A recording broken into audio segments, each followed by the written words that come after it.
Welcome back, Screamers. Here we are with season 2 of Scream Kingz. All my boys are back. The Kings are in the building. How y'all doing? What's up? What's Feeling up? very royal. Doing great. Yay. Happy to be back. Me too. Me too. So with most second seasons or sequels, we're going to kick this one off with discussing sequels, requels, and reboots. And this season, we're going to apply those rules of horror sequels given by Randy, R.I.P. More blood, more bigger cast, all those great things. So you're going to see some different people around here, some guests. It's going to pop in some cool different topics. But to start off today, we always have a drinking game. And today's drinking game, the words are sequels, requels, and reboots. All of them. Starting now. Yeah, you're trying to get everybody fucked up. That's the goal. That's the goal. Let's just dive right in. Sequels. What makes up great sequels? Bigger kills. Go first. Bigger kills. Okay. Further in the plot from the first one. Continuation. Yeah. Mm-hmm. A little more character development. Yeah, character growth. Character growth. Okay. Mark, Revelations. What did you say? Huh? Revelations. Oh, did somebody say sequels? Nothing. I don't think so, but Mark, you like you was thinking. What you got? What makes a great sequel for you? A continuation of the previous story with the same characters. You can have some new characters though, but at least bring over some plot from the original movie. Don't just throw us a sequel in name only. You know what I'm saying? I like a sequel that's like, keep the story flowing. You know what I'm saying? Please. You guys said everything that I was thinking. Great sequels to me reestablishes the main character. I love sequels are my favorite part of mostly horror movies because I'm normally like sequels, and sometimes they surpass the original in my book. But I like when we can see where characters leave off, how have they grown, how the trauma from the previous one had the trauma the previous movie has affected them, and if it did affect them, and how they try to pick up the pieces again. With that being said, what are some of your favorite horror sequels? Ooh, who wants to go first? Because I could do this all day. Well, I will kick this off with no surprise to what my favorite horror sequel is. It's Scream. You better, bitch. Not because I'm like sort of obsessed with the franchise, strictly because as far as all the things we laid out, it does a really good job in continuing a storyline that was previously set up. It had bigger cast, more deaths, more risk, and it was just a great storyline. And sometimes, depending on what ranking I'm doing, I'll put Scream 2 above Scream 1. Yep. I just really love how the characters changed and how they grew, specifically Gail. But I really enjoyed how the characters sort of grew in Scream 2. And that's respectable. I love that. Mm-hmm. I love. Do you have any more? Oh, Scanners 2? I don't know if that's horror. I think it's more sci-fi. So I don't know if Scanners. That was an off-the-wall pick. Okay. Thank you. I'm trying not to pick all the ones because I'm sure we have some similar ones in common. Yeah. Pumpkinhead 2. I like Pumpkinhead 2. And I like Pumpkinhead 3. Pet Cemetery 2. Yep. Yes, those are my list. Those are mine as well. And Stepfather 2. Okay. Okay. I'm so proud. I am so fucking proud. It's a new season. Listen, everything has changed, I'm here for it. Character development. Oh my God. What about you, Mike? What are some of your favorites? Oh Lord. My favorite sequel. This was really difficult. There's a lot that I like, but Dream Master from Nightmare on Elm Street is one of my favorite sequels. As we said, bigger cast, amazing kills, character development all up out the ass in that film. Keep the square. I'm trying to be a different person this semester. Character development. This season. I'm ignoring the side eyes. I would also say Dream See what Warriors. on that I feel like list. Mark probably has that on there already. Yeah. And I'm gonna go with Doctor Sleep, the sequel to The Oh, Shining. that's a good one. I Sexy. I like really it. It's enjoyed very that. In fact, sexy. I enjoyed that more than The Shining. Agreed. I think Me a lot of too. people did. I think a lot of me people too. did. And I think that we said sequels a few times, so we should probably take like a big sip. I mean, I was drinking. Oh, well, Bobby, call us out. I Oh, don't want to interrupt. Oh, and Troll 2 to end off. Thank you. oh, your favorite. I remember that one. Yeah, I'm surprised you didn't say that one first. Exactly. Yeah, I'm actually not surprised which one he said first. So. Mm. And it's accurate. Who's next? I'll go. Yeah.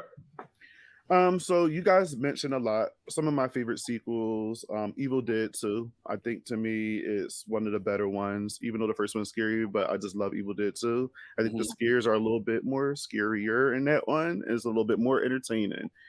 Halloween 2, of course. The Night of the Demons 2 was a great one. Child's Play 2. Yes. They amped it up with Child's Play 2, one of my faves. A lot of people don't really count this as a sequel, but I do. I'll say Return of the Living Dead. I think that's honestly a sequel. I mean, Yeah. why not? So, and Hellraiser 2. There's so many. I can just Oh my God. But yeah, Hellraiser 2 Hellbound is like my fave, like one of my faves. So Do you consider Hellraiser 2 stronger than the original? Yeah. there's all right, so I love the first one, but the second one introduces a lot of ideas where clearly they didn't have the budget to, make it how they wanted to make it. You see the vision, you see it, but it's not quite there. So that's why I love it so much more. And it's a little bit more entertaining, but that first one still got a chokehold on me. But I give part 2 its props. I see both of them in the same vein. It's like you watch both of them at this, because the second one literally picks up where the first one left off at, and it's just like this full complete story. So, yeah. For me, I have y'all know I'm a sequel hoe, so I go up for sequels. For me, I'm just gonna throw one out there: Aliens. Okay. Because bigger budget, it's expanded the mythology of the aliens. Because it's one thing to have one coming after you with a little bit of, firepower, but then you have multiples and they're constantly popping up. So there's that one. Y'all named all the other ones I usually like go up for, but Prom Night 2. Okay, Mary Sue. Hello, Mary Lou. Yeah, Mary Lou. How can we forget? Mary Lou. Yeah, Mary Lou. Yes. Mary Lou Maloney coming up in here wrecking shop and changing lives. You know what I'm saying? Mm-hmm. And a lot of people don't give my baby Jesse any love too much. So I'm gonna go with a Nightmare on Elm Street 2. He had to win me over. Because I mean the movie it doesn't give off what we consider the rules of the sequel. Because they kind of jump. Right. They changed main character, even though we still have Freddy Krueger. They still changed the main character. We don't figure out what happened to Nancy to part 3, but Nancy is mentioned. This takes place in the same house on the same street because Nightmare on Elm Street. So there's that. And I'm trying to. I would give I Still Know and Urban Legends. Sequel. Even though Final Cut. Final Cut was cute in the whole it kind of was like a Giallo kind of type situation, so it kind of flipped the script. And you could say it's a sequel in name only, but at the same time they mentioned the murders from the first movie, so it still is in the same universe. When I mentioned sequels, and this might be a good segue to least favorite sequels, I don't know if y'all want to do it like that, but something like Boogeyman 2, from the Boogeyman trilogy from back in the day. Oh yeah, from like the early 90s, like it's just like a sequel. Like here's Boogeyman 2, and it has nothing to do with the original movie. It's an actual slasher film, So okay, Bobby, where your cup at? Oh, I'm on it, child. You want to I was like, shut me up. I'm on it. You know what? One thing I love about this trope in sequels, and I don't know how often it's done. I love when it takes place the same night or the next day, like Halloween 2. That's one thing and I'm surprised I didn't say that because I love Halloween 2. Mm-hmm. Just wigs and all.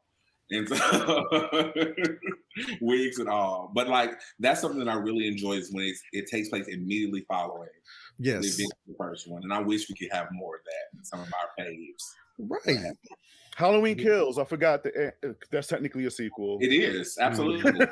You just triggered because you said the same night, and technically 2018 and Halloween Kills is the same night. So absolutely, yeah. Absolutely. So now that we discussed some of the sequels that we love, what are some of the ones that we're not so happy about? Ooh, child, let's get to it. Let me. I'm gonna let y'all go first because I have one specifically.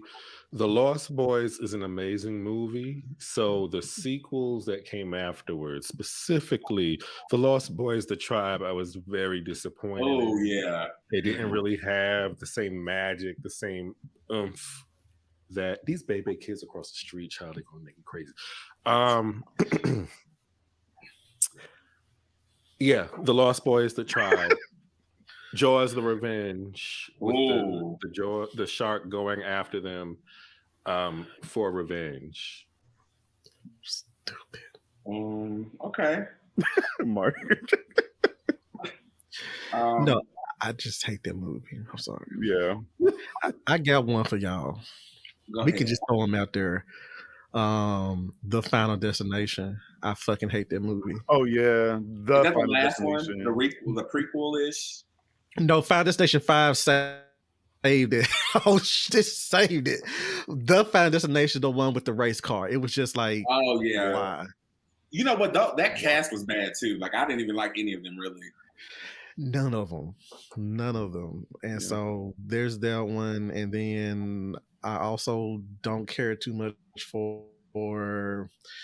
I'm gonna get some flack, but I really, after sussing through all the movies one day, I really do not like Halloween Resurrection. It's a good movie to put on. I'm with you. You took my answer. I don't think anybody would object. You took my answer.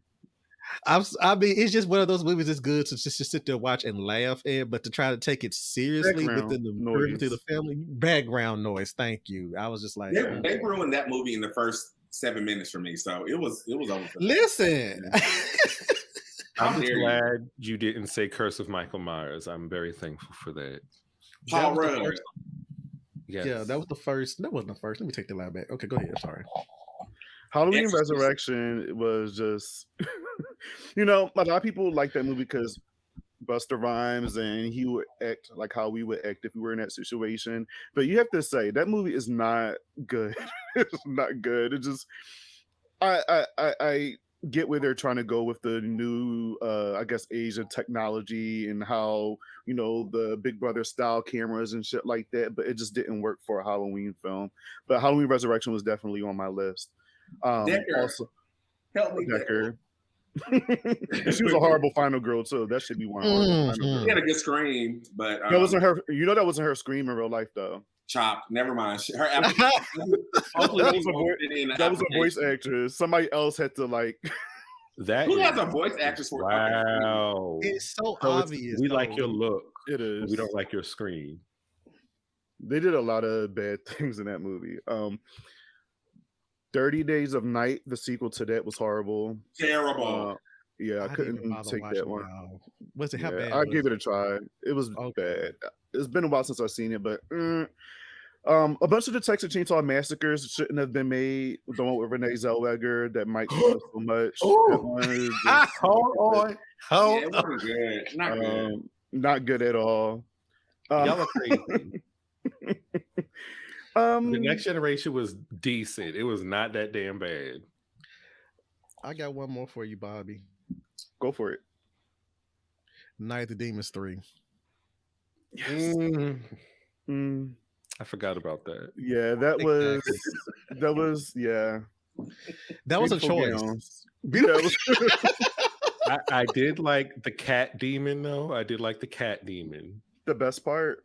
That was it. Oh, another good part too is when Angela had the pistol in her mouth and she was sucking out the gun, the bullets from the gun, and then she spit them back out. That was pretty cool. But other than that, sucked. Throw the whole movie away. Yeah. Well, it's a reason why it's not streaming and you can't really buy it anywhere. So I have a question real quick before we move on to the next one. What do you think about the people who are not fans of sequels and feel like it's lazy to just continue going on with the same storyline versus creating original works? I think that lazy is a weird word to use to describe what sequels are. Now, it's different from like when we have like 10, 8 different sequels, but they can be done if they're done correctly. I think if you could take a storyline and continue to push it forward and still make it interesting and prove to us that this franchise should still exist, because at that point it's a franchise, right? So if you can still prove to us why it's relevant, then yeah, for sure. Yeah. I feel like some people, and I'm not saying all, I just feel like some people who usually say that are the same ones who run to the next Fast and the Furious movie, the next James Bond reimagining, or That's 100. You know, or the what's that movie? Even it's a trilogy though. The Godfather. I tend to tell people out, they to say sequels suck, and then you have to bring up these movies that have like these big followings behind these, you know, trilogy films. And Star Wars, you know what I'm saying? Those are sequels, and but they say like, oh, that's different. No, y'all tend to come for horror fans when y'all say shit like that, because they feel like horror is just so beneath them, you know what I'm saying? And they feel like it's all the same movie though. But I can't. If you put up I'm not collage, but what they call it, montage of Fast and the Furious scenes, I couldn't tell you which movie, which one was what. No, you know I've only seen 2 of them. You know, I don't remember any of them. No, it's all the same, I guess. Y'all fronting. I remember a few of them, and some of them are decent. I love me some Michelle Rodriguez. Oh, she said some real foul shit recently. Go ahead. I thought that was sarcasm when she was saying that. They didn't say know. T.S. Madison was not happy about this shit. She sat there and said, y'all drag this bitch. I was like, ooh. You got she ain't my king, my queen, tell me what to do. She has a sword. Tell me what to do. Yeah, you don't need to be drinking. Tell me what to do. I mean, I can understand the argument in this if they are consistent. If they feel like it's lazy to just continue to harp on the same franchise versus trying something different, I can understand that argument. Because there are people who feel like sequels have kind of ruined movies in a way, or originality. So to be fair, there are some horror movies that are better as standalone and don't really need any continuation. Right. Because as a creator, you have to think about, okay, is this IP worth revisiting, and do we have something to say, or is it just a cash grab, or is this strong enough as a solid standalone film that people want to watch over and over again?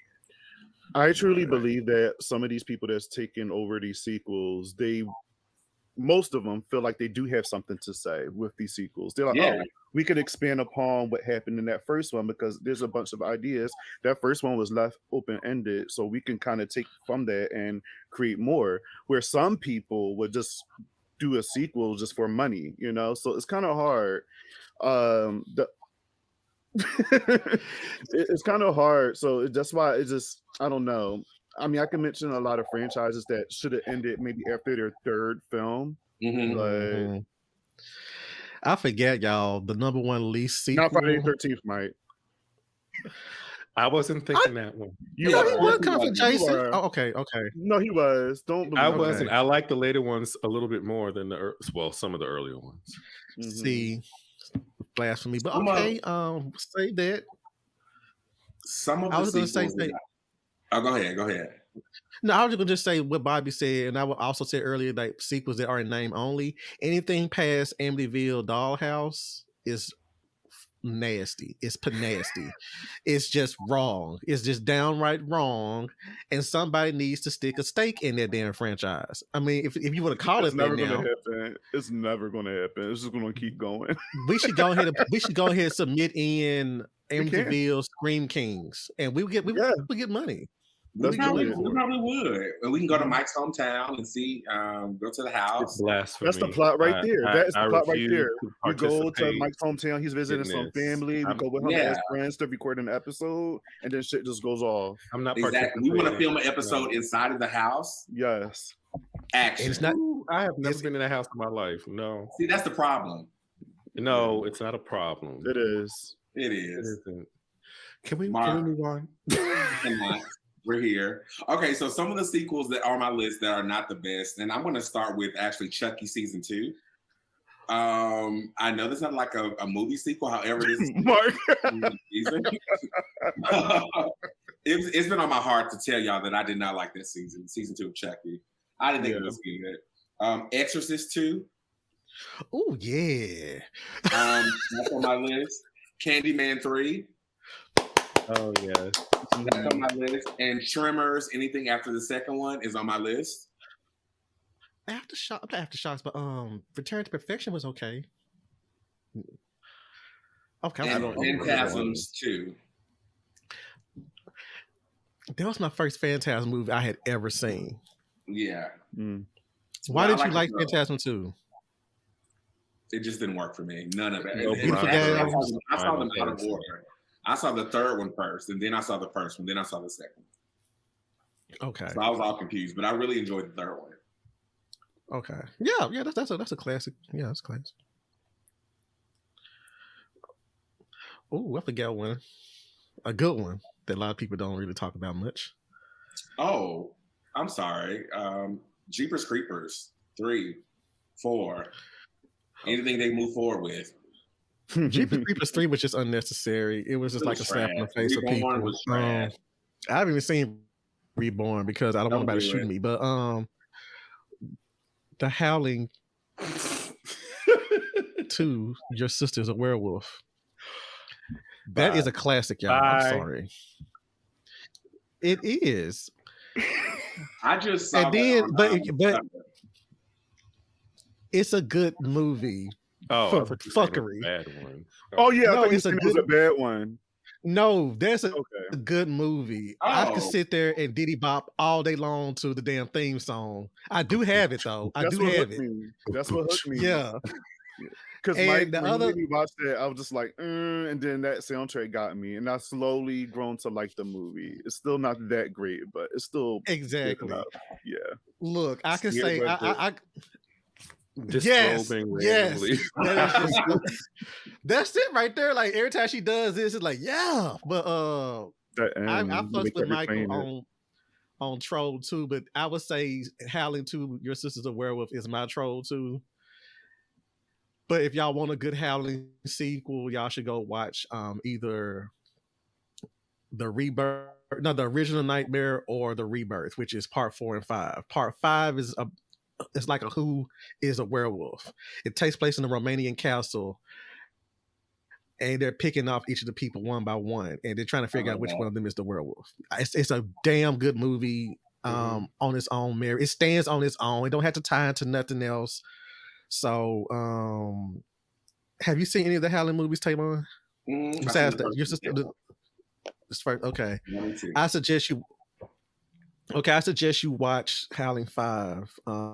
Howling 4 is a remake, technically, of Part 1. It follows the novel it's based on very closely because I read the novel. And yeah, so I just want to put those out there. Bobby, how do you feel about Halloween 5 and where does it sit on least or love? All right, so I'm gonna just say this: it's not a good movie. I rewatch it every year only because I grew up watching it every year during AMC Fair Fest as part of the marathon. It continues Jamie Lloyd's story. I just hate though that they just made her like a mute on there. It made no sense. Michael's mask was horrible. A lot of people hated Tina in that movie. I actually loved her. I feel like she gave the movie great energy. Thank you. Yeah, a lot of people are like, oh, she's so annoying. I feel like she gave she's a standout character. Right. So yeah, Halloween 5 is not the best. I will say Halloween 6. Sorry, Mike. I love Halloween 6. No. Hear me out. I love Halloween 6 too because I watched that a lot as I was growing up. But the older I get, and that storyline with the whole cult, and I just still can't get past that Michael impregnated his niece, and it's just disgusting. So It's nasty. Yeah, Nasty. great kills, great mask though, Nasty. great kills. The tone of that movie is good. It looks beautiful. It feels like Halloween. It looks like it. It just the plot just was. Yeah, the biggest killed Jamie off. That was the biggest offense for me in Halloween 5 was killing Rachel. Yeah, that was the problem. That sucked. Yeah. They thought it was going to be impactful, which I get how that can be impactful in franchises, but it just doesn't work. I just saw some Thwadi mention why so I think originally she was supposed to be like a character in it, but for some reason she was being stalked or something, so she didn't feel comfortable doing that one. That's I've heard different stories. I heard there's rumors. She actually wanted more. Money. I heard that she wanted more money, That's and what I heard. that her manager was like, "You're going to be the next biggest thing, and you need to ask for more money because you're going to carry this franchise. You're like the new Jamie Lee Curtis, and this Or not hyping her up that much. And so she, don't blow her hair. Right, you're doing the most. I mean, we accept that for another specific person, so I don't know why Who is that that specific is person? a far-fetched idea. Who is that specific person? Nev Campbell. Yeah. Hold up, that's different. That's totally different. See, you finna start. If Rachel could have been brought back 5 and 6, maybe it would have been different, but we don't know that now. It's not the same. Rachel did one movie. Get those. It was a sequel. It was a sequel. The point is, if she were brought back, then maybe she would have the same legacy that Sydney has. She would not, and we'll never know. And she doesn't. We won't. And on that note, we're going to go to commercial, and we'll be right back. Sequel, take a sip. Take a sip. Oh, shit. Video store. VCR horror. There is some graphic violence in this. Psycho killer.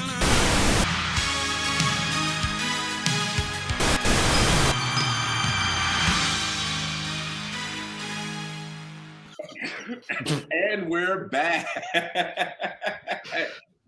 So now we're going to kick off this second half talking about reboots and requels. Michael, tell us what a reboot is. Gladly. A reboot is a new start to an established fictional universe, work, or series. A rebranding of characters, plots, and backstory. And scene. That sounds good. You know, there was always, since we're all creatives, we sort of get tired of no originality. And so it's always been a big question about reboots and requels. Sip. Oh, shit.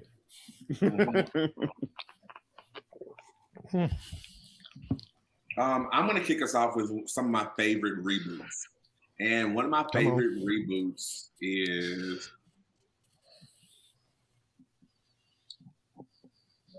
I'm sorry. I should have established reboot is basically it could be synonymous with remake almost. Yeah. I'll go. Please, thank you. Okay, so some of my favorite reboots / remakes are The Thing, 1982. Oh, okay. Yeah. Oh, I was thinking the other one. I was like, I did too. I'm like, No, I don't hate the, I guess, prequel with Mary Elizabeth Winstead. Yes, but yes, sir. You got it. Guys, if you don't remember last season, TaMon was struggling with that last name. Yeah, but he got it. Blooper here. I don't hate that movie. I just wish there was less CGI in it. The Blob, 1988. Oh yeah, and Dawn of the Dead, 2004. Yeah, very sexy list. Thank you. Hot. Thank you. That's hot. Dawn of the Dead was a great choice. I will never forget that opening. Which one did you say? 2004. Yeah, when she in the opening when she flipped into that bathroom and hit that bathtub, I was like, yes, that felt real to me. Survival instincts, bitch. Survival Hell fucking yeah. instincts to the T. I would just like to say how strange it is that that girl could walk in their house and they don't think something's wrong with that. How does this bitch get inside your house? She's not even your Why- child. No, she's not. And look at her. I guess they just don't. Yes. Look at her. I guess they're the type of people to leave their doors unlocked, you know, because of the area they lived in. She just found her way up in there. You know what? To be fair, as much as I understand and know things, I leave my door unlocked sometimes too. Mm-mm. And I know better. I know.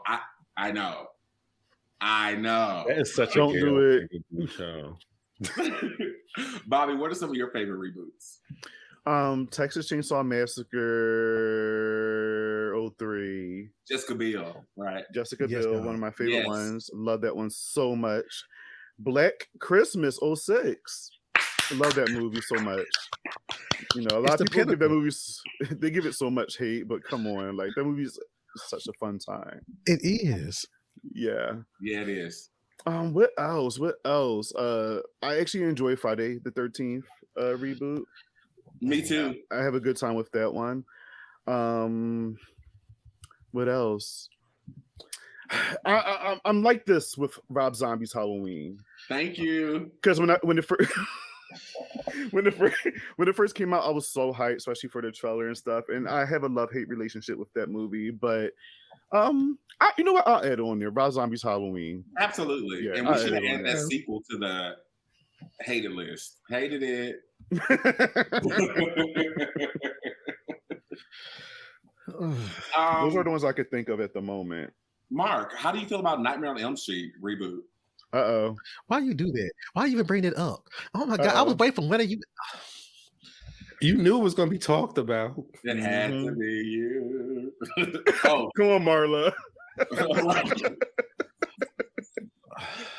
Oh my sip. god! Oh, Marla. That was the worst. That was the worst Oh, thing to ever happen to the horror. It was horrible. It was sacrilege on top of sacrilege, and that's all you're gonna get out of me tonight about them fucking I have a things. question. I don't know what it, I Do mean. you honestly think it's the worst of Nightmare on Elm Street of all the movies? Yes. Oh. Yes. TaMon, Yes. you saying I don't no. even- Which one you think is the worst? I have to go through the catalog one moment. Okay. No, I don't even acknowledge that movie in terms when it comes to the franchise. I just look at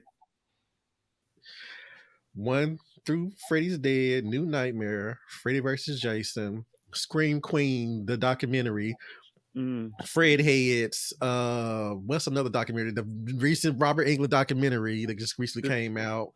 You liked it? I mean, I haven't seen it. I'm just saying, like, it's just. And then you have like Dead Space, From Here to Atlanta to Wow. Philadelphia, and then you have a Nightmare on Elm Street the remake. Okay, You so know- I liked it. Or maybe that's controversial. It's not controversial. I mean, you like what you like. Just know that I was just judge you.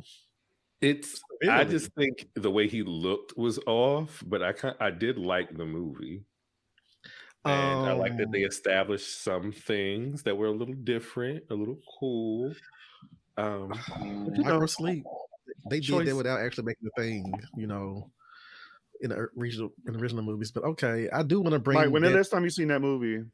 Right. I'll say Yeah, a few years. exactly. Rewatch Wait, it. I'm lying.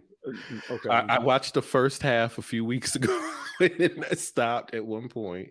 I you don't had to remember stop why. because your guts wasn't were just the sitting there movie. going like I don't think the actor did a bad job as Freddy at all. Honestly, it wasn't James. No, he it was wasn't. cool. No, it It wasn't him. It was the mask. It was the face. And It was CGI. It was That's a what I CGI, said. and then they it picked was the way he moved. Roomy Mara to be Yeah. Nancy, and the lead should have been Katie Cassidy. as Tina. It was horrible. It was horrible. I mean, at least Katie Cassidy with her role of Chris, which is Tina. right. Chris So That was her name. Okay. It was so Chris, we- right? I knew was it wasn't Chris. Tina. I knew it wasn't Tina. I'm like, I don't think it was Tina. but her- Technically, She's playing the it's character of Tina, Tina, but Tina, it's yeah. Chris. I think Hmm. her name was actually Christina, but she went by Chris. So Yeah, the that's thing of the correct. matter, the thing of the matter is that she actually did her role. She played her role. Great. From point A to point B. She carried that movie. And as soon as she died, it was like the movie's over. It's over. It's like she was the Helen Shivers of that movie. It was like, but it was just so soon. It was just so early. But look, even Jennifer Love Hewitt gave a performance. I'm sorry. You know, but no, Jennifer Love Hewitt even gave a performance. Rooney Mara, like if you put them two compared to each other, like no, I give you that. Like Jennifer Love Hewitt gave us screams. You know, just she gave us a performance. Rooney Mara was just so boring. She was flat. You could tell she was bored. Yeah, right. Flaccid. I mean, and Mike, I'm surprised you like her since you love, yourself a good kick-ass final girl. I didn't say I like her. I just said I don't know if she was directed to act that way in the movie. No, it's been firmly established on a lot of interviews that she phoned this shit in. She just came in like, "Yo, what's my call time? Okay, oh my god." Okay, and she didn't like that role. She said she didn't like being in that movie. And even if the director give you something, you can tell somebody is trying their hardest. Yeah, like y'all gave Melissa Barrera so much shit, but you can at least know that she was trying. You can see it. That's why I don't agree with that. He don't agree with that at all. It's okay. It's okay. A lot of people do. I have my unpopular opinion, and she was trying. You can tell it was direction. Somebody attacked me in the break room. Listen. At least she wanted to be there. To Bobby's point, she wanted to be there. She was happy to be involved in something in the franchise. So Melissa, I agree. She was not the greatest in Scream 5. And we'll talk about this later, but she redeemed herself in Scream 6 completely.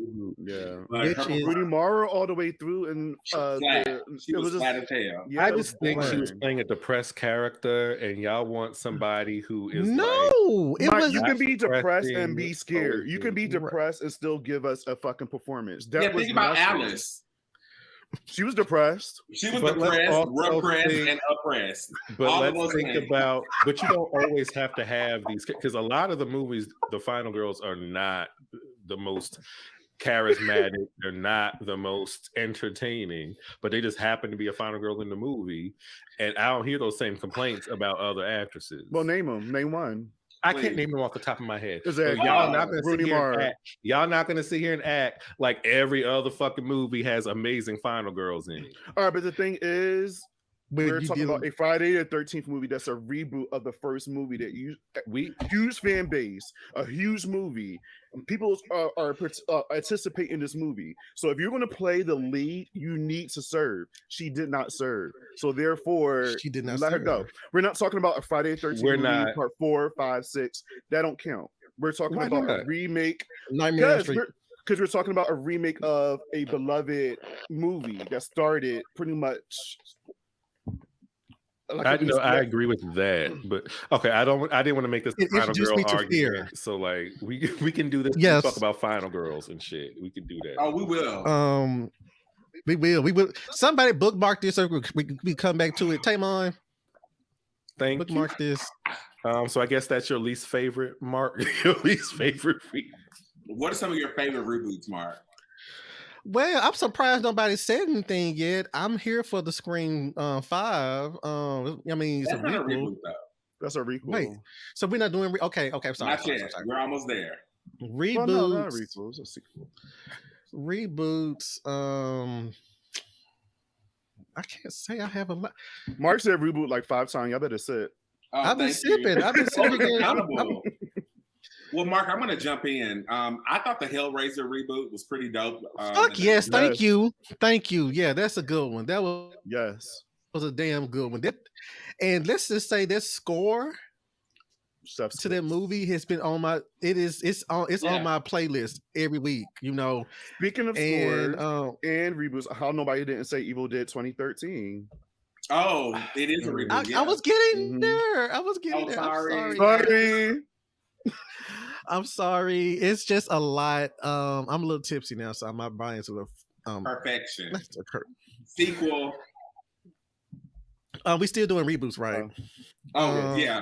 Take 2 sips. Thank you. Mm.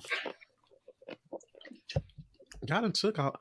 Wait a minute. Y'all probably didn't like the Salem's Lot 2013 The TV movie? remake, the TV movie. They did a remake with Rob Lowe. I like that one. It still didn't hold this. It still didn't hold this. It still don't hold a candle to the original. Don't get me wrong.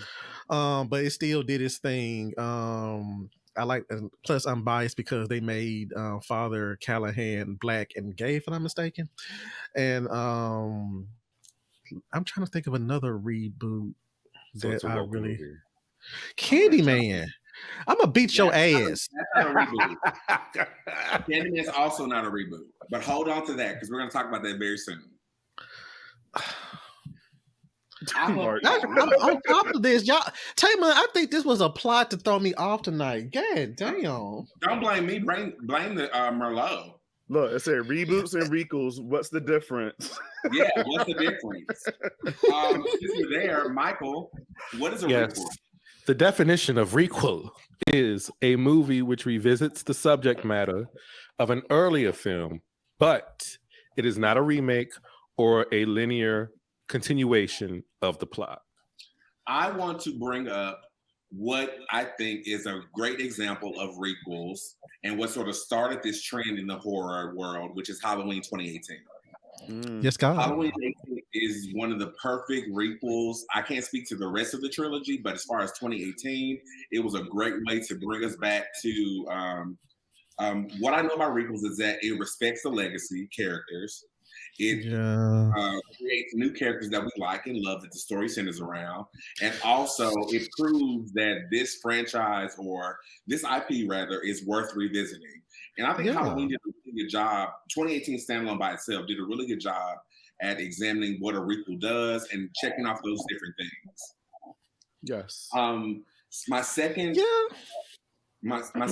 great example of a requel, which was the phrase was coined in this movie, is Scream 5. Scream has this new franchise where we're going to get with the new Scream. Does a really good job at tapping into this new storyline, but also being true to the legacy characters and honoring them, but also spending so much time developing the new storyline and the new characters. And Michael, you can sit, please. I wanted to mention before we dive all the way into requels, there are some reboots that I really was involved with, such as Poltergeist. You said you were what with? Disgusting. No, but you said what okay, yeah. Okay. Bobby, that's why you made the face. No, I'm talking about reboots that pissed me off. That was all over the place. And then The Craft. Legacy. That was a sequel. It was a spirited sequel with only 1 inch of previous mention of anything about the original. So I'm gonna put it with reboots, right? Because we had Nancy in the last 3 seconds. Thanks, sure, whatever.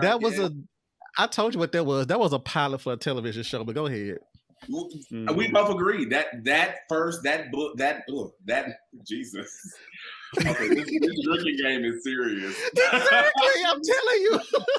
that reboot of The Craft was definitely a pilot for a TV show version of that. It would have been great to see that fleshed out, to see the legacy characters come back, but we didn't get any of that. We got these girls who, anywho.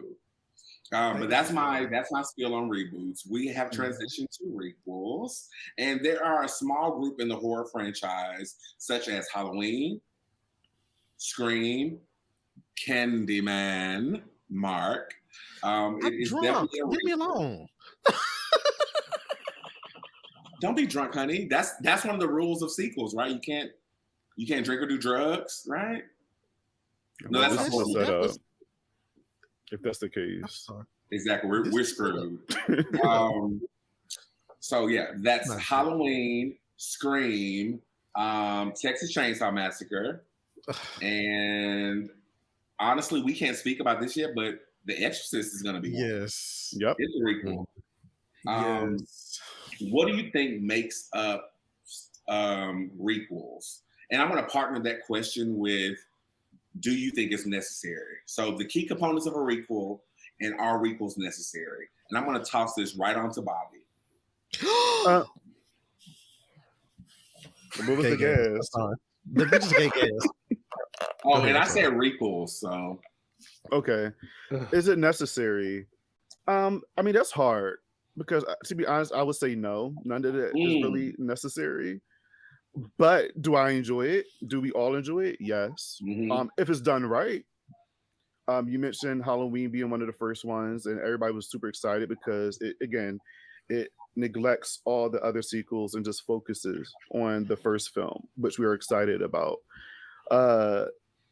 And did we like it? Yeah. Was it necessary? No, because Halloween had so many different timelines, and it's just like whatever.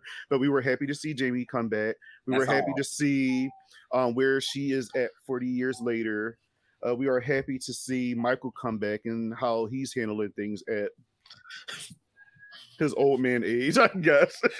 So I think he's like, he's like 60 something. So, and it's entertainment. It's mostly fan service. I think most of these are being done to make the fans happy and to bring back the OG killers and introduce the OG killers to a new audience in a different way. So if people going to see, because Michael Myers, Freddy Krueger, Jason Voorhees are household names. Even if you haven't seen any of the movies, you know who they are. Even they're the big daddies. Yeah. Yeah. You can ask a little kid; they know who those characters are. So, I'm sure a lot of people went to go see Halloween 2018 and they probably never seen 1978 or any of the other sequels, and they probably went back to see, how did all this shit started? I need to see. And I think it's pretty cool because it introduces, like I said, a new audience to, the new big bads, even though they're older, but it's still introducing them to, a new audience. So they're not necessary, but I think it's more entertainment, and I think it's pretty cool. But that's just my thoughts on it. What is, back to you, Bob, a key component for you that you want to see in a requel? It has to obviously tie into the first one. That's the whole point of it. And it has to bring back a key character. And if not a key character, it has to bring back something from that original that makes us feel excited. Something that we love so much from that first one needs to be brought into this requel. Rather that it's, a character, a moment, a quote, a music, like some part of music, something that would trigger us to be like, that was in the first one. And I enjoy that. I think something familiar that we know from the first film. I think those are like key components. Do you think, Bobby, that a requel to Halloween 4 could work? Yes, if they get the right writers and they're serious about it. Like when I mean serious, it's like, yeah, you can have fun with it, but Halloween been messed with so many times that I just need them to take that shit serious. So if you're going to bring back Jamie Lloyd, Danielle Harris, how are you going to explain, what happened to her at the end of Halloween 4? Because that's where it ended. She was possessed or something. How are you going to explain that? You need good writers, you need a good team, and we need time. I think it's too soon to do one right now, so I feel like it will work later on in the future, but we just need good writers, and I think it will work. People will be confused, but yes. Okay. Michael, what are your thoughts on what is a key component to requels, and are they needed now? I agree with Bobby. I don't think they're needed. I think it is for entertainment, typically, because even with the movies you named, like none of them are like, in my mind, like necessary. It's just fun to watch.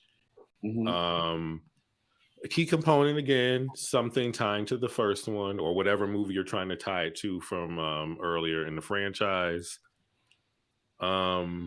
But you need to establish something new to set it apart. Yeah. Don't try to repackage some shit that was already done and then just put the fucking word requel on it and then think that that's new, because it is not. But that would be my answer to that question. Okay. And what about you, Mark? How do you feel about what is a key component for requels for you, and are they necessary? Let me go with, are they necessary? Ye- in this in today's climate, yes, they are. If you want to continue on their franchise, because a lot of these franchises have had long gaps in time. So some people feel that, for you to go and pick it up where the last one left off, or whichever one that, you have, is just going to be like, people age. So let's scrap all the stuff that came before and let's just, start from a certain plot point in the franchise and go from there with a certain actor or actress that was willing to come back and portray their role. You know what I'm saying? And a key component, like everybody said, is that you have to set it within the same mythology. No out in the universe bullshit. No, this was right here was a dream, or this right here was this. You have to set at a point where it's going to make sense logically for the common moviegoer who actually takes time and sit there and reads up on the upcoming requel and be like, okay, they're ignoring movies X through Z, and we just need to focus on, if you want to go back and prepare ourselves for the new one, we just go back and watch Still Swing, we'd be good to go. I personally still think that as a horror fan, people are just gonna go back and rewatch all those movies to begin with, because that's just what they do. But for the common moviegoer, it would be easier for them to turn around and be like, okay, so the movie ended with him falling off the ledge. They never found him. So this is what happens 40 years later. Instead of them like he fell off the ledge, but his ass is all walking around the neighborhood, making his way to the hospital. Even though I prefer that. I prefer Halloween too. But at the same time, that's my thing. You have to make sure it ties into something that is a key component in the original series, but brings a starting point for the new branching off of the franchise. And like I said, I'm thinking what's going to end up happening with all of our horror franchises moving forward. Like Candyman did it very expertly. They sat there and focused on Baby Anthony, a plot point that a lot of people probably, we didn't forget about it, but like mainstream people probably forget, and they went through it that way. But as far as reboots and requels, I feel like the requel route is going to be how reboots happen from here on out. Given the fact that, I'm sorry, y'all, I'm fucking up everybody. Because we've had tons of remakes and reboots of Dracula, of Frankenstein, of the Wolfman, of the Mummy, of all those Universal horror monsters. They've been re-imaged so many times. And then we had this era of the 80s and late 70s where we get all these new, or the 70s rather, where we get all these new franchise monsters: Leatherface, Pinhead, Michael Myers, Freddy, Jason, Chucky, all of those. And 90s, with Ghostface and Candyman. Did you say troll? Trolls. Yes. Please. Continue, Mark. I'm sorry. Thank you. The fisherman, or the, stuff like that, so you can just, you can start from those and just, instead of doing a complete reboot, reboot, you have to do a requel. And that's all I have to say for now. I'm sorry. So here's my thing. I think for entertainment value, requels serve a really important, have a really important part in the horror community, because the buying power rests with our generation. 80s babies are now the primary purchasers, and that means we're going to be buying the tickets. We're the main consumer. That's what we're consumers, excuse me. We're the main consumers. So they're going to feed into the things that we want to see. The problem with that is as creators, if you have an original concept, it's not going to be that well received, or you're not going to have the buying power behind it, or you're not going to have the fans behind it as well to give a new franchise or a new boogeyman, in quotation marks, a chance to rise up. And that sucks. However, what I love about horror is character development. That's why I love sequels so much. And returning back to a franchise and tapping back into a Final Girl, or for an example, Lindsay Wallace. She technically was not, I mean, she is sort of kind of Final Girl from the original Halloween. However, it was so great to see her come back. The original actress to play that role, and was great in what she brought us in that. That was a great way to nod back to the original Halloween and bring in those original fans. And her net worth and the people around her from her housewife stuff, they got the chance to see her in that light too. Mm-hmm. But as far as a horror lover, I thought it was really great to see her. And of course, you can't have a certified Halloween without Jamie Lee per Mindy Meeks, you know, and that's true. If you think about the sales and the box office and the reception from the other ones, Jamie Lee Curtis, the ones she's in, are the more popular ones. H2O is an amazing Michael, what is H2O? A sequel? I would say sequel. But, right? Yeah, it continues after part 2. So okay, yeah, sequel. Okay, so H2O is an amazing sequel that, outside of the small things that we don't like about it, we all love it. Jamie Lee Curtis was at her strongest to me in Halloween H2O. Yeah, that's when she started to fight, and she was fed up, and she had this whole badass Laurie Strode that we all love in that movie. It had a great cast as well. So I think for me, requels are so important to refresh certain franchises, but you have to make sure that the characters that you're bringing in, outside of the legacy, right, are people that we care about. And I think they missed the mark just a little bit with Laurie's granddaughter. Because I thought that she was going to take over the franchise, but she really didn't. She really was just still Laurie's granddaughter. Yeah. Versus Scream, where Samantha is actually taking the franchise and running. Well, I say her and Tara are running with this franchise and making it their own story that does not directly relate to the original story, but it directly relates to the original story. So Scream is does a great job at character development and presenting us with characters that's likable, that we want to see and root for. And we saw that more so in Scream 6. Michael? I would agree with the Scream 6 part.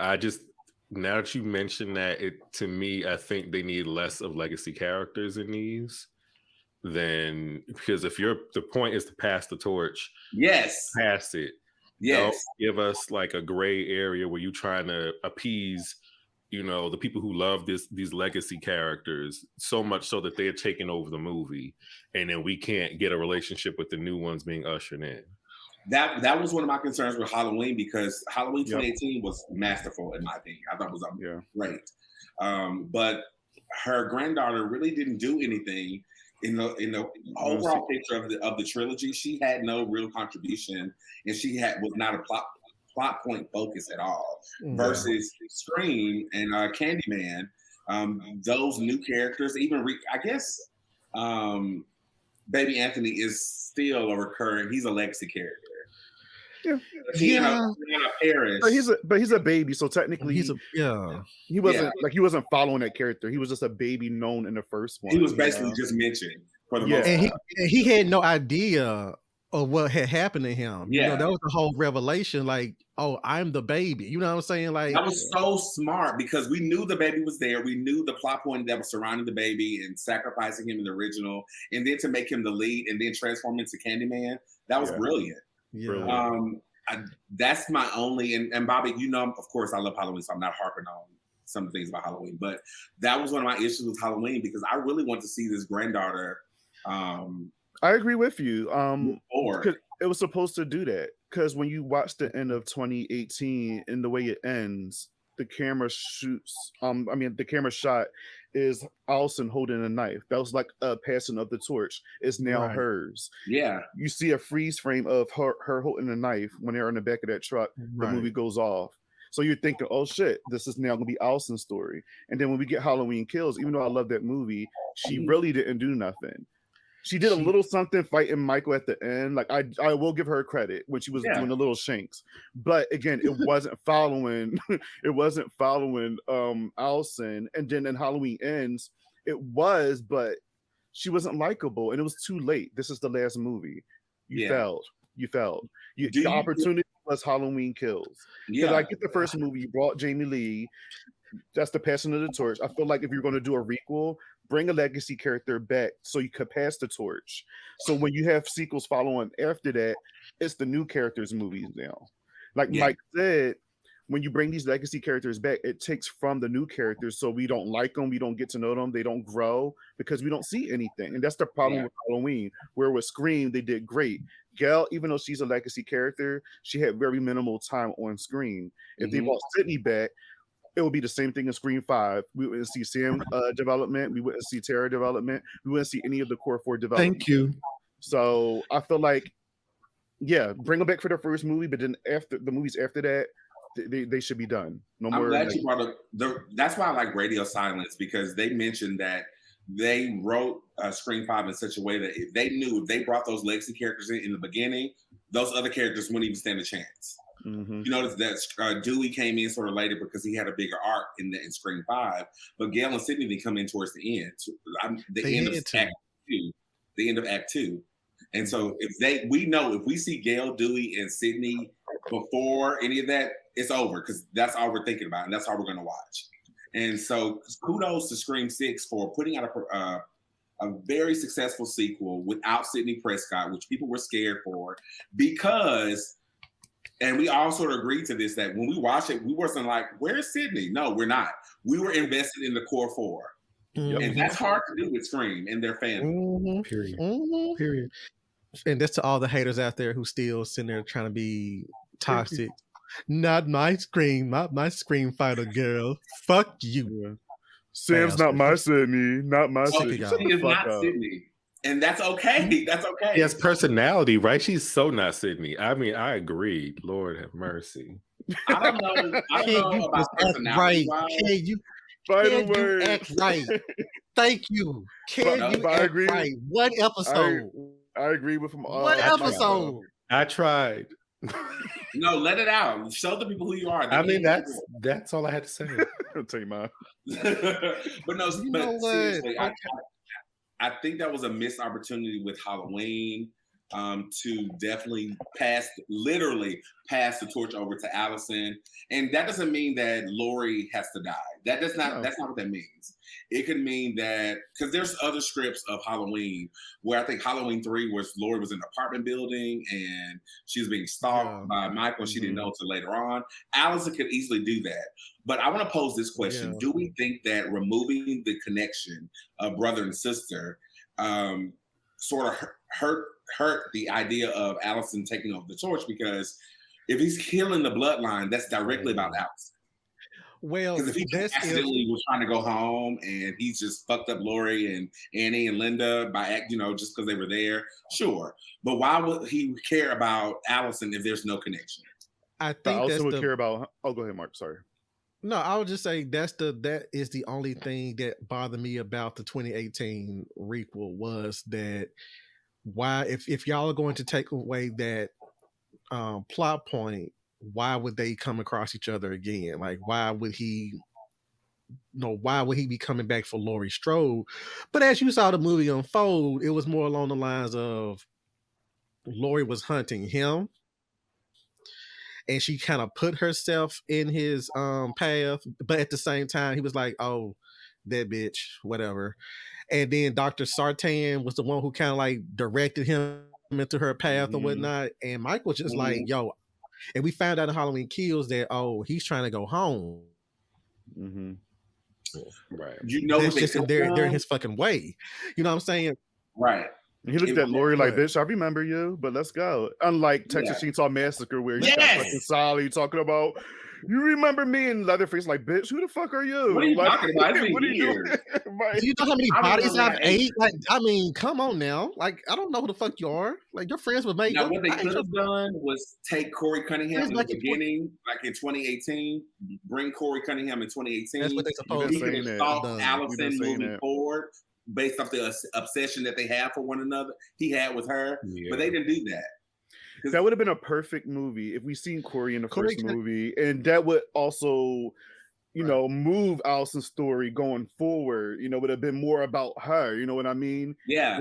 They dropped the ball with that one. Mhm. You know, it sucks because Corey we see should the have been. potential. Corey should have been what you call it, an observer of Allison as she was dating what's the Elam boy? No, Curly hair. The curly hair from the first one and the second one.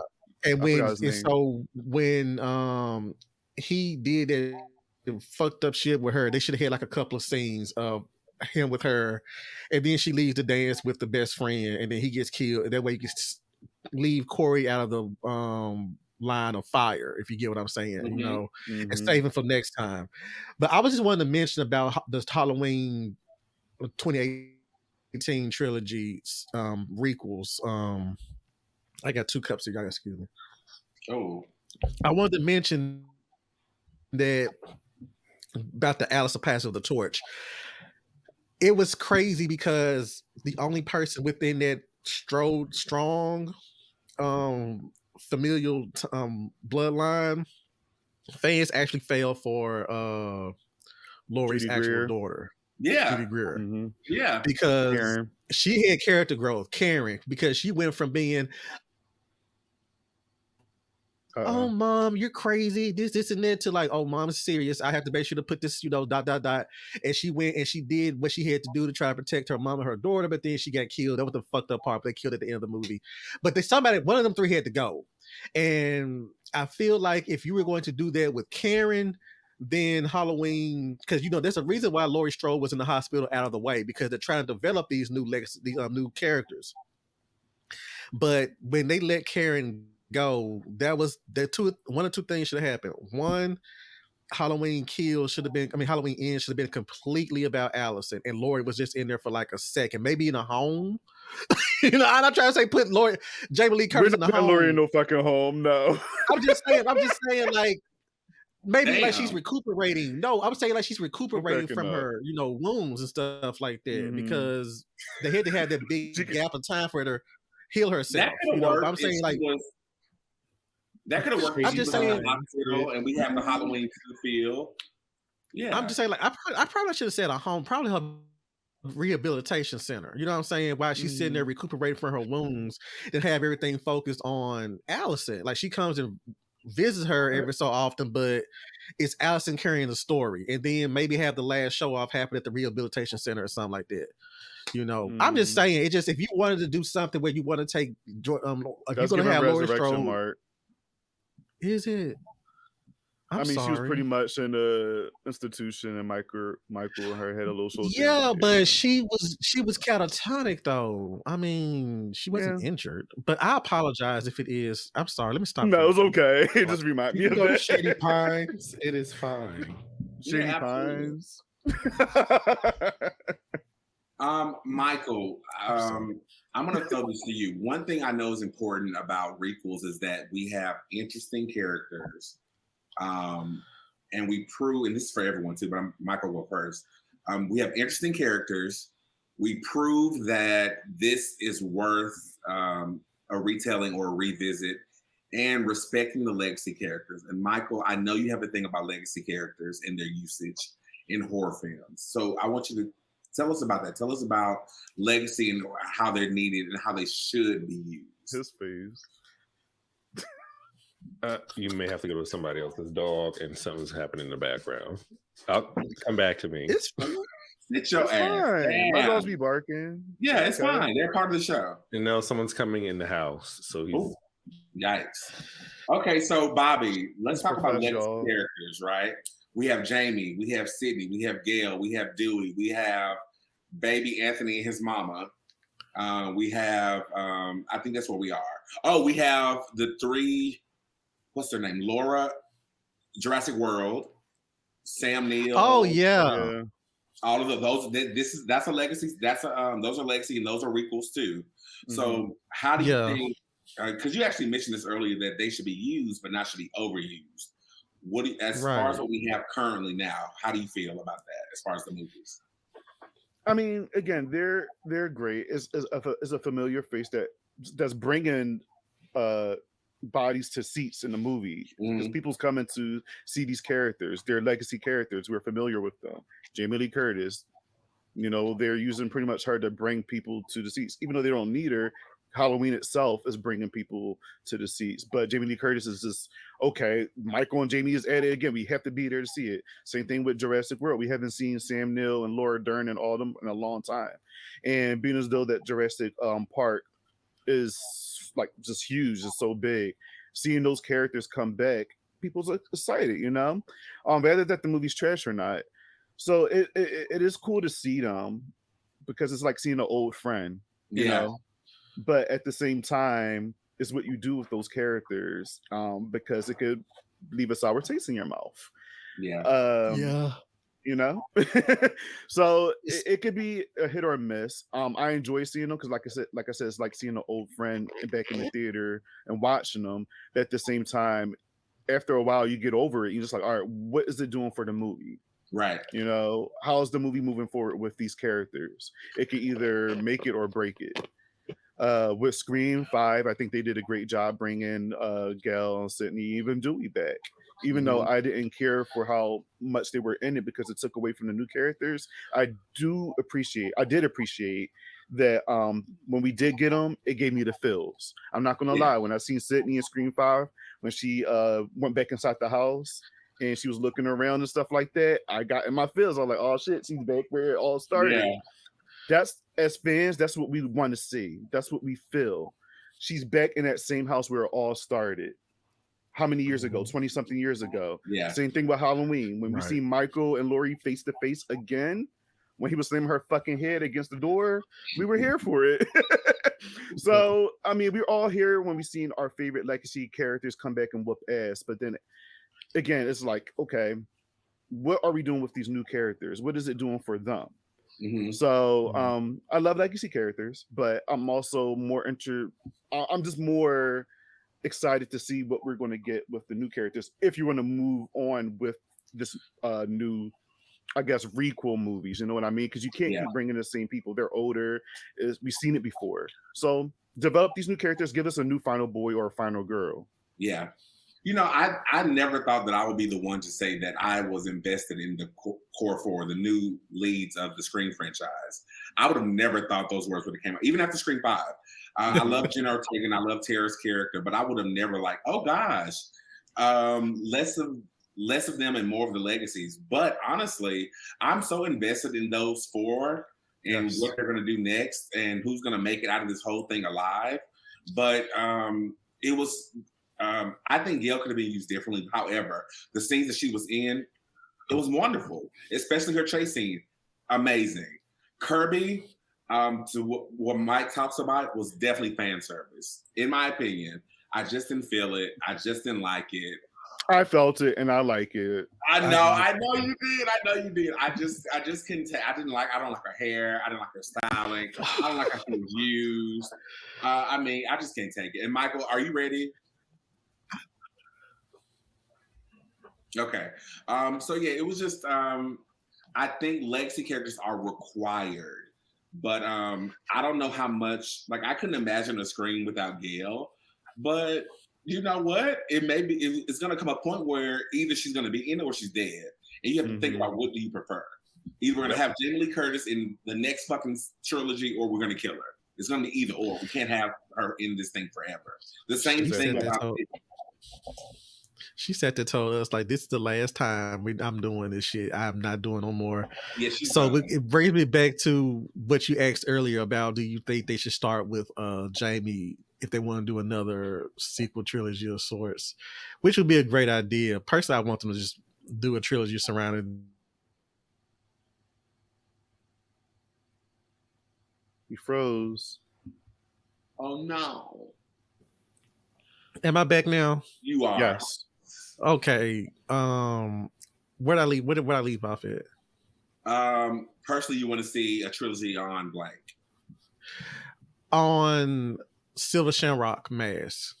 but keep it within the same trilogy, keep it within the same universe as the 2018, and that way you can still like keep them within the same mythology, but have them play on each other. Maybe somebody creates a Michael Myers mask that malfunctions or something like that, and then he goes like on top of the skeleton, the pumpkin, and the witch mask. Like it's just like he has like this army of Michael Myers, like something like that. Like everybody who has this mask on is out here killing people. Something that would keep the franchise going and keep it interesting, because it is set on Halloween. Because I feel like the horror community, barring some assholes who just can't let go of their feelings, they're sophisticated. We are sophisticated enough to say, hey, Halloween 3 Season of the Witch had a great idea. The initial plans for the Halloween franchise as a whole, we get what they were trying to do, and it was something of interest for some of us. So maybe they can do that, just some way to keep their IP going, keep it fresh.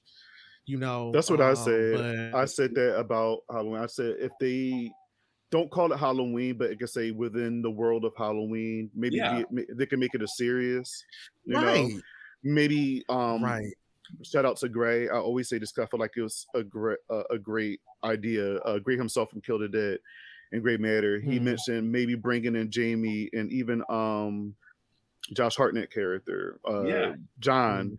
They have kids and they're in danger with the Silver Shamrock mask, and maybe suck them in that world with the Silver Shamrock mask. That would be pretty cool and exciting, because that's a new way of bringing back some familiar faces, but then also some new ideas. Right. What was the son in Curse of, what was his name? Curse of Michael Myers? Danny? No, it's not Danny. No, it was Danny. Danny.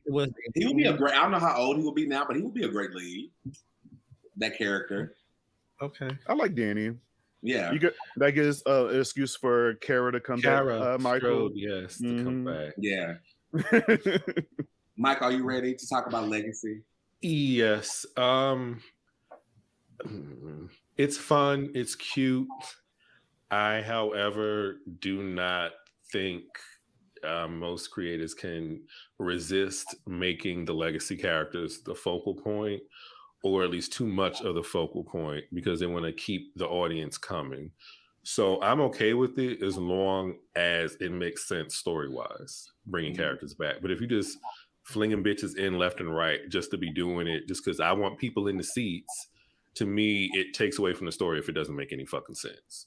So if you're going to bring Legacy characters in, write it into the story. If that person can't do the movie, oh, fucking well, write around it.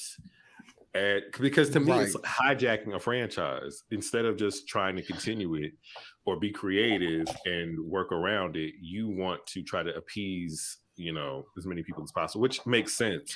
But still, I would argue money. Yeah, it comes down to money at the end of the day. Yeah, that's what it's all about. If it's not going to make sense, do not bring them back. That's all I ask. Agreed. Yep. Right. And I feel like Scream 6, like TaMon said earlier, like we all agree that we weren't asking where Sydney was. And I feel like there was a blessing in disguise. Yeah. Because now Radio Silence know that they can have a hit movie without Neve Campbell in it. And it's not saying something to Neve Campbell. It's just the fact that I know that she herself is probably like, yo, I want to do stuff other than being known as Bonnie and Sidney Prescott. You know what I'm saying? Or what's her name? Julia. It's too late. It's too late. Yeah. I'm just saying, like, she could probably, like, she's like, if y'all want me, I'm glad to come back if the script permits me to. But they know that they can do a movie without her. And I feel like the situation with Gail, I feel like out of the two girls, I feel that Gail, being the character that she is the chronicler of these Ghostface killings. So it makes sense for her to pop up in some capacity. She is the talking head on the true crime shows about these. She's the utmost what's the word I'm looking for? She is the beacon expert of these. Yeah, she's the expert of all. Like people want to sit there because it doesn't make sense to me. That's where I have to sit there and push back on the legacy thing, not being. But because I feel like if another Ghostface killing goes down, you're gonna want to book Gail Weathers to come and talk to your show or to your CNN panel or whatever to sit there and like, what do you think the motive is? What's going on now? You know, and she can sit there and do this, and that. And she doesn't have to be right in the line of fire. You know, she could probably show up as a talking head on a TV show or something like that, and then have one of the characters be like, oh, Gail's at it again, you know, and just leave her alone. You know what I'm saying? And then go back to their story. You know, just like Gail's still out here reporting. That's all you need to know. Yeah. Now, I don't disagree with that. She is like one of those characters that can pop. I always say this. She can pop in and out because one, her profession, and she's the expert. She wrote the book on this. All those things about Gail Weathers, yes, she can. But my fear is that either you're going to use her appropriately and to where she is beneficial to the story, because you could have took Kirby out and gave her more scenes, and then I would have felt like Gail would have had more presence and more things to bring to the story. Like, and still not take away from Tara and Sam and Chad and Minnie, which they did a great job with the core four developing that.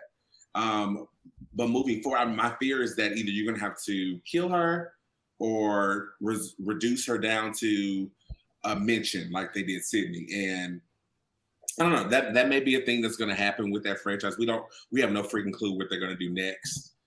As we know, but we're going to jump to commercial, and when we come back, we're going to talk about some of the horror movie franchises / IPs that we think deserves a reboot, a remake, or a sequel, or requel. Remake, reboot, sequel, or requel. All right.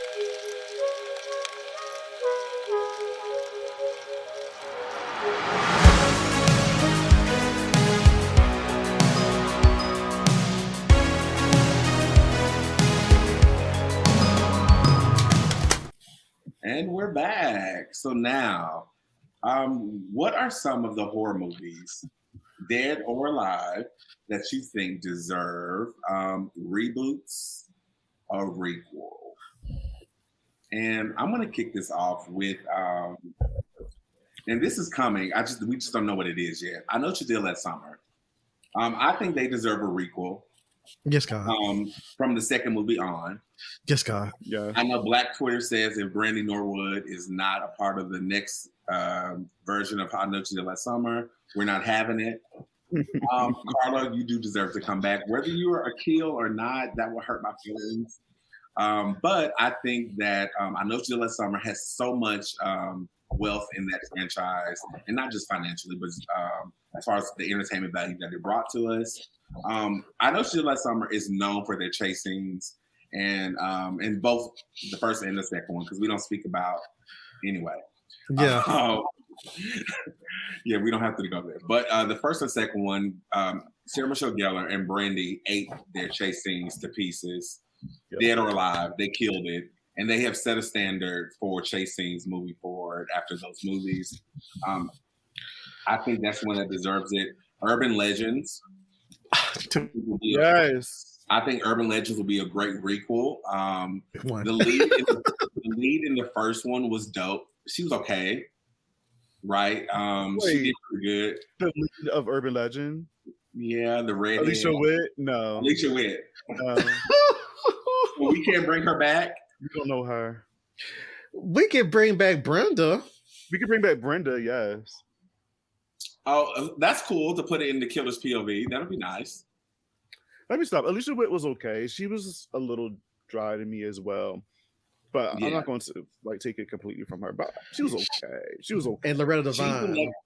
And Loretta got to come back. For sure. Now, Alicia is that final girl lead and legacy character in a requel that I think can go. I think she actually can hit it. Oh, yeah.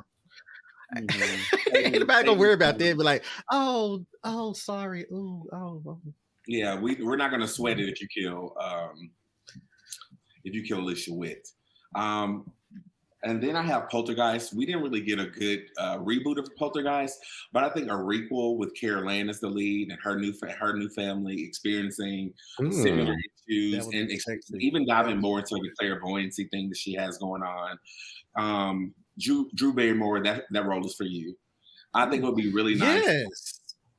I think it would be really nice to see a requel of Poltergeist. I think they dropped the ball with the reboot with a new family and blah blah blah blah blah, whatever.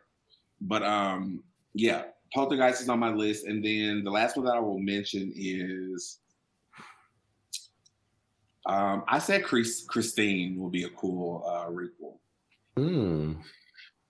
They already working on it. Excellent. We deserve. They're already working on it. Is she a Range Rover in this one? Actually, or is it she's a Tesla. You already know what's going on. It's electronic. It's a Tesla. We know what's happening. Just like that horrible Chucky. Sorry, y'all. But that was not that bad.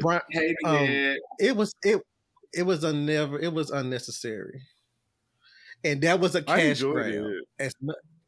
I mean, it could have been like that. Could have been Megan before Megan. You know what I'm saying? I mean, it was Megan. It was Megan before Megan. It definitely was. I'm just because it was a name in name only cash grab, or in name only reboot. That was a slap to the face of the original timeline that was still going on, and they were just trying to keep it IP. Something else. Exactly, it should have been something totally different. Agreed. Yeah, that's pretty cool.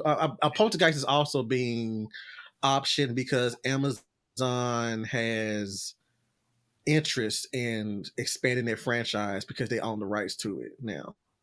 That'd be great. They're gonna have to fight with Insidious because they got the MGM catalog.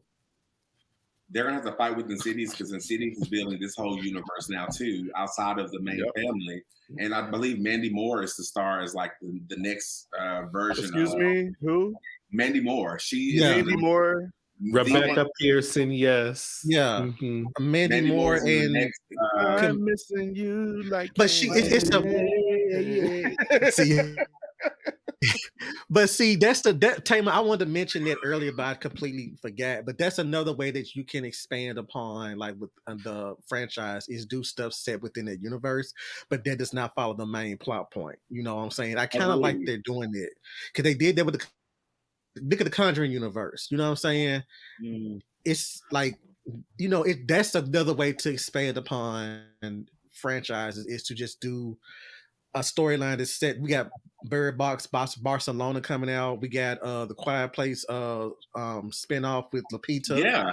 You know, stuff like that. You could easily not cash in on, but you can easily expand upon the franchise by exploring other ways of other points of views within the same world. So and shout out to Marvel for making this whole not franchise, but universe, this big whole thing that everyone is trying to sort of cash in on. And that'll be great to see in the horror community too, the horror world too. Because from what I understand about Insidious is that Elise, she has taught other people about that world and met other people with abilities. And so now they're going to go into those different stories. And Mandy, like I said, Mandy Moore is going to take over and move forward. But we're done with the family from the first two. Mm-hmm. And the last one that I'll mention is Children of the Damned. I think that'll be a really cool reboot. Village of the Damned? Children of the Damned. What is it? Not Children of the Damned, but Village, right? Village of the Damned. Yeah. Okay. Yeah, in my head, I was thinking Children of the Corn, but we already got that recently. So I was there. Village of the Damned will be a two reboots. Right. It'll be a cool revisit to that story because that's a cool story idea. What about you, Bobby? And especially, I'm sorry. No, go ahead. No, I was going to say, especially with how kids are acting nowadays, you know. I want to strangle these children, these kids, but sure. All of them. I don't really have many, but I will start with 13 Ghosts. I think 13 Ghosts would be a great one. People have been talking about that for a while. As we all, every time somebody mentioned 13 Ghosts being a sequel or a requel, they mention about going based off of the stories of the ghosts. Maybe if it's a show, each episode would be about the ghosts. Like Scooby-Doo. Pretty much, yes. And that would be great. I think we're due for a requel for 13 Ghosts because I think that movie was fun. A lot of people, a lot of people have some feelings about that movie, but I think it was a good time. And I feel like the ghosts were great, and I think we should get more stories behind them. Granted, there is a feature on a DVD that tell you about the stories of the ghosts, and a lot of them have like really creepy stories that I feel like we should, go into a little bit more. Some of it was creepy. I'm not too sure if you've seen that feature on the DVD, but child, it's like Dead by Daylight. I am. Yeah. I want a proper requel to Night of the Demons. I want a proper remake because that last one, even though that's a fun movie, the movie sucked, but that movie is fun. I will say it's a fun movie. You can tell. I think when they made that movie, they knew what it was. They knew what it was. They knew that they couldn't top that first one, so they just had a lot of fun with that one. But I want a proper remake or requel to that one. Bring back Amelia Kincaid somehow, some fashion. Maybe give us a new Angela, or maybe base it off a new situation, but still tell the story of what Angela did in that first one. Because we lacking demon movies now, y'all. Like, I don't think we really have many demon movies out. They're still focused on ghosts and slashers. We don't really have too many demon movies out right now. So I think that would be great. Outside of Evil Dead Rise. Yeah, true. Yeah, that's true. Because Deadites, they're demons. Somebody said they were zombies. I put a tweet out not too long ago asking, do you consider Evil Dead, the Deadites zombies? Because somebody said they were zombies. I was like, no, but maybe somebody else out there think they are. I mean, I guess then Cenobites are also zombies. Right.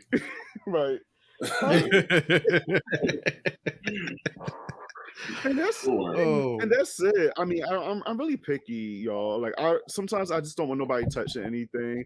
I say if you're gonna remake a movie or do a requel or a sequel, like focus on the B movies that didn't get too much love back then, and maybe do a newer movie, make it mainstream so people could go back to those B movies and show much love to those.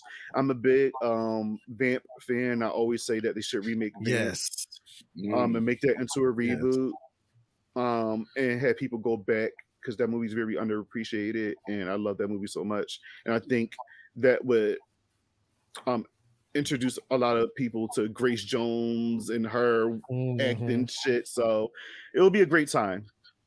But that's all I have. I'm really picky when it comes to like remaking movies. As you should be. Like, we don't want cash grabs. We want quality art. We want and I feel Bobby is that's the path I've always said, that if you want to do something new with something old, that's the way to go. I feel like these last 3 In Search of Darkness films should give somebody an idea.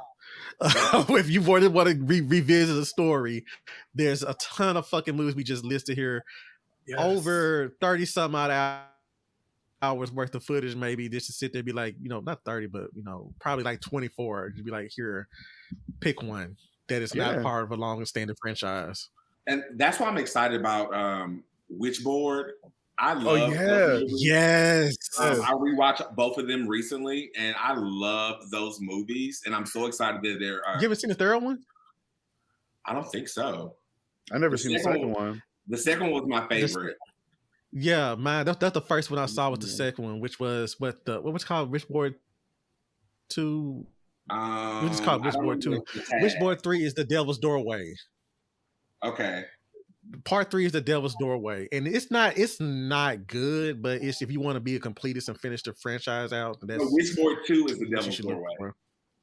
Okay. Oh. Witchboard 3 is something else, though. It's something. It got a tag to it. I forgot what it was. The Possession. Huh? The Possession.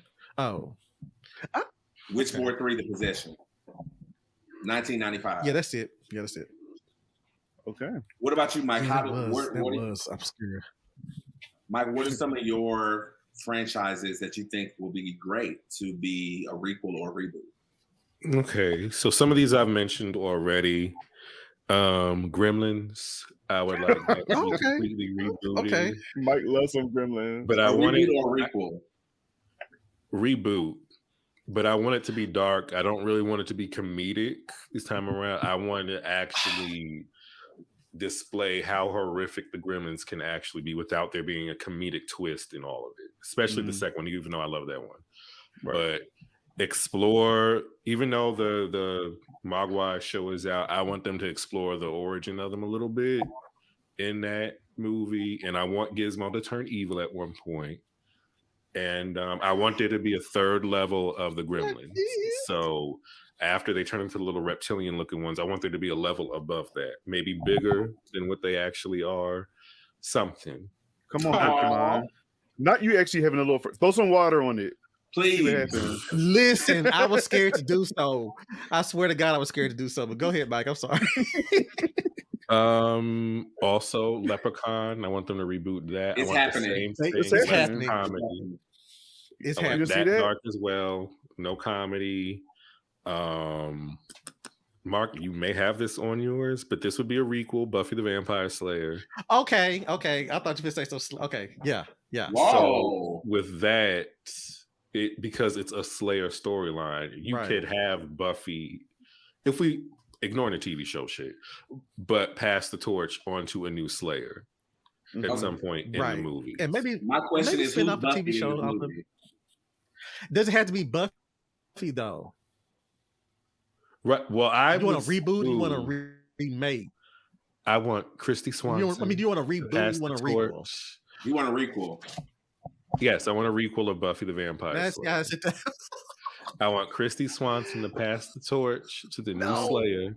We can get somebody that looked like Christy Swanson to come back as Buffy. Right. We don't. We don't need her to Right. come back.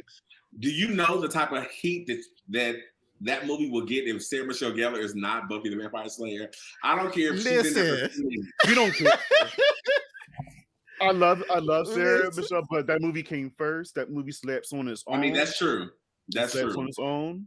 So I think But you Buffy know- would be a great reboot for sure. Yeah. It I would. agree. be. That's a good one, Mike. But I feel like that is lazy because it offers up a story to pass it on to different slaves, and to continue going with Buffy to me is lazy.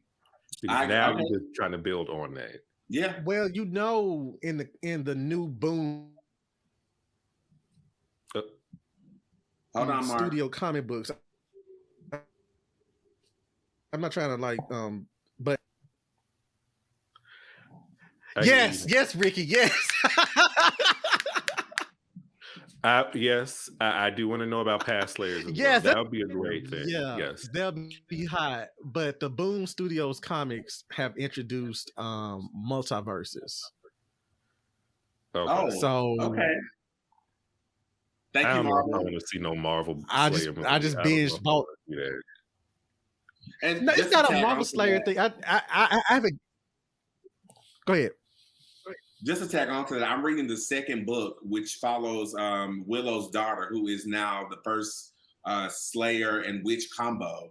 That will be a Right. great way to requel the story, because what happens in the book is they assume all the Slayers are dead. In the very beginning of the book, some explosion happens and they may be dead. And we just got the answer to that in book 2.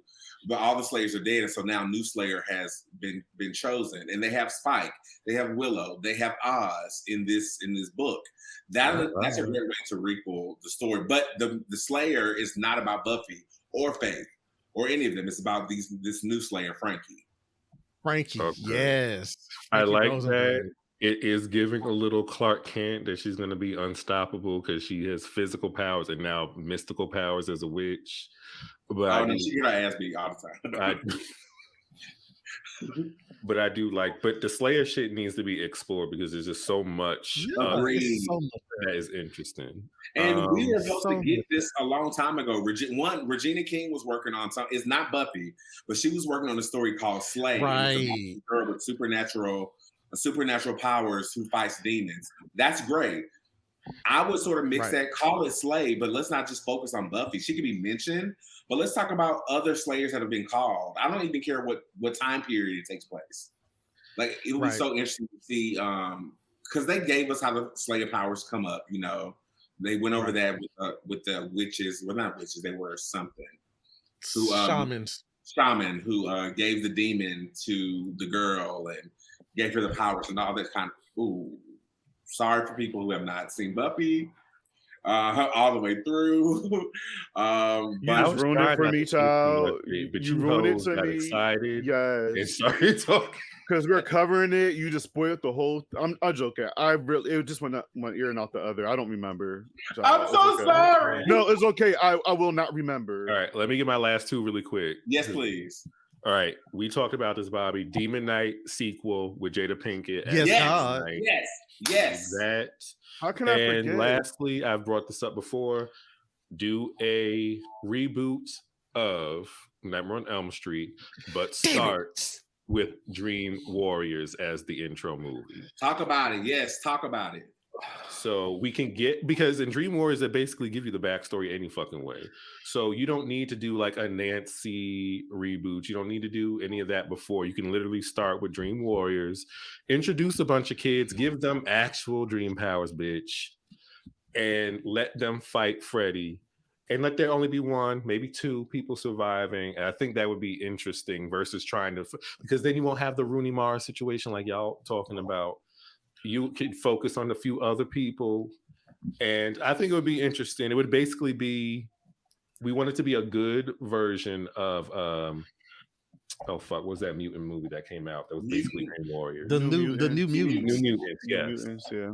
So does that mean we start with Kristen? No, Yes.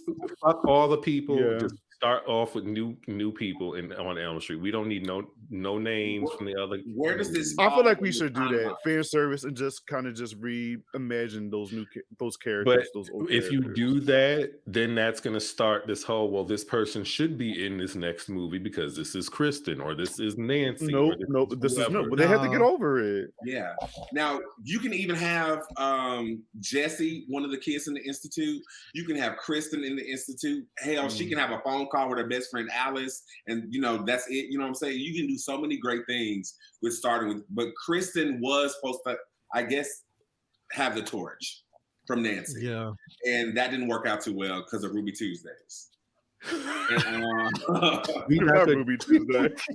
that's what I call her and her little song. Listen, it was the 80s. That song, Okay? first of all, that song slaps. That was an amazing song. That intro, that is the best It intro is. song to any fucking Nightmare on Elm Street song or movie. Y'all buy Yes. it? Yeah, I'll give you that. But I think that a trilogy with Kristen and then her pitching it over to Alice at that time will be great. That would be a cool way to. I That could love be the the idea of sequel. starting with Dream Warriors. It makes That so could be much the sense. sequel. And then I want to know what happened to Jesse. Put him in the institute. He can die first. It doesn't even matter.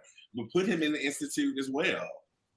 I always I- suggest I let's would This is a do, great uh, idea. This will bring back Mhm. Alice, Mike. This now you will have your dream. Alice will come back, and you will have a good reason to actually argue with her. I was trying to versus. I was trying to make it brand new people, but since y'all just had to, But no, have she would fit. She will fit because Yeah. if we're starting from there and she has powers, I feel like she could somehow wean into this new era of Freddie and new kids. I feel like it will work. So And then what was the doctor's name that Heather Langenkamp was Dr. playing? Neil Gordon.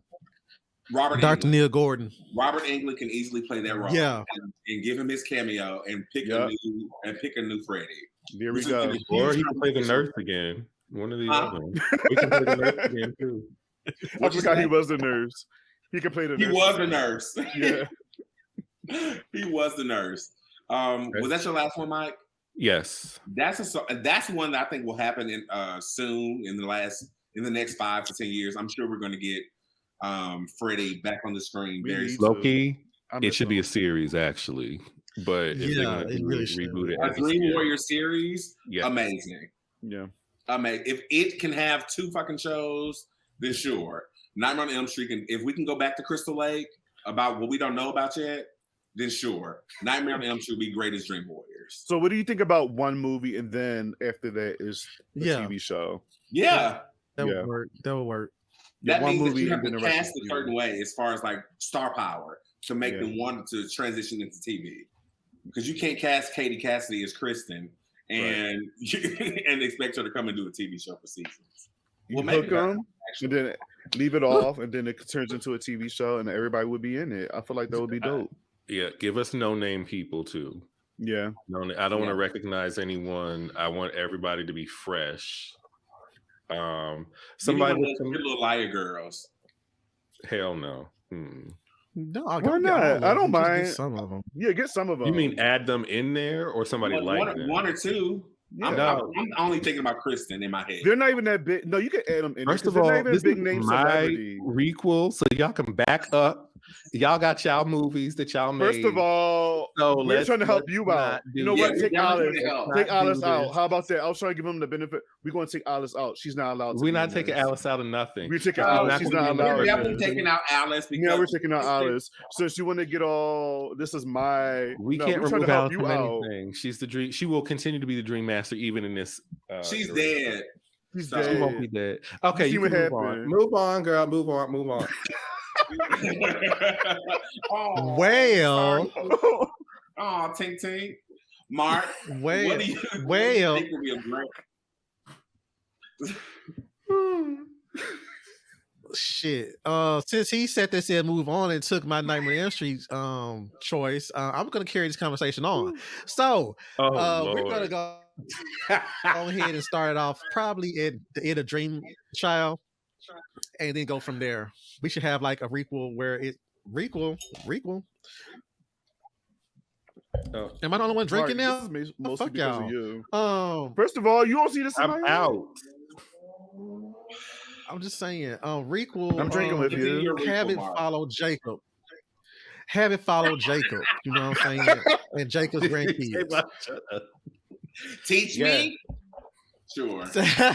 And then the other one I had was Mark. Demons. Wait, Mark. Mark, are we bringing back that same actor to play Jacob, or are we bringing somebody new? It's definitely Elijah Wood. It's definitely going to be Elijah Wood. It's definitely going to be Elijah Wood. Okay. And he would be perfect. Better choice. And then Whip Public could come up and like, choice. that is fucked up. You guys gave me, you guys just passed me on. Like, yo, look, I'm sorry, Whip, but anyway. Yeah. The other movie I had chosen was Demons because I have been asking for a Demons remake for the longest time. I would like that. I would like to see Nicki Minaj be Rosemary. Oh no. Okay. You tried it. Mark, Imagine you tried it. Gulping down the fucking hole with her shoulders moving like Rick James, Rosemary. But I do want. I mean, she already had those like head movements. So it'll go already like the bitch is possessed. So yeah, exactly. No, I would love to see a remake of Demons, though. I feel like it's way overdue. And the third one I had was basically I would like to see Prom Night return back. but done better.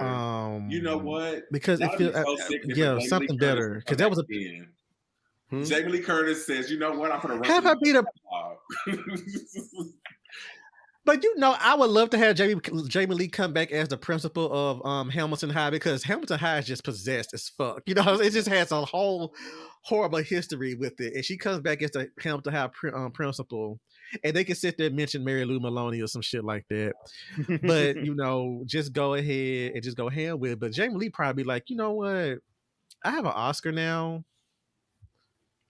And she can still do it. She can still do it, but she can probably be like, I have an Oscar now, and I don't know if that's gonna. Jamie Lee Curtis, listen, we're gonna do a requel to The Fog, to Terror Train. We're doing all of your shit. And Terror Train already has a reboot, though. Yeah, they got a part 2. Yeah, the part 2 on Tubi. Wait, which one had Thora Birch? That was Train. That was Train. Yeah. It was it was the same thing. No, that was not the same thing. That was like Hostel on a train. Ooh. Ooh. Okay. I'm surprised no one mentioned Friday the 13th. Well, because we got Peacock, Jesus Christ, we have Crystal Lake coming out soon. So it's like that's already gonna like I'm thinking they're trying to I would say make Pamela Voorhees more test of a the waters with character. Make her a killer for a bit longer than one movie if we do that. Hopefully they do What? the and you know they got what is it called? The what? Bates Motel. Hopefully Crystal Lake give us this Bates Motel type feel. I'm hoping. That was a good I'm ass hoping. That was a good show. What you call it? The actress Adrienne King is involved in Crystal Lake, and I bet you they cast her as of course Pamela Voorhees. Who's Adrienne King? That would be amazing. She was the final girl in the first movie. That's Alice. The OG Alice. OG Alice. The only Alice. I knew who it was. The only Alice. I did not need any powers. I'm playing.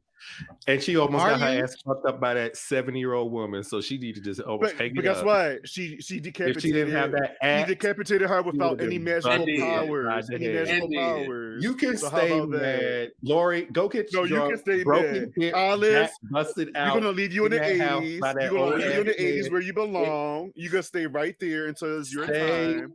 Stay in your geriatric stay, broken down Pizza Hut or whatever you want to be. Because enjoy your ladies, apple custard that you making over there. TaMon, hit the gavel, hit the gavel.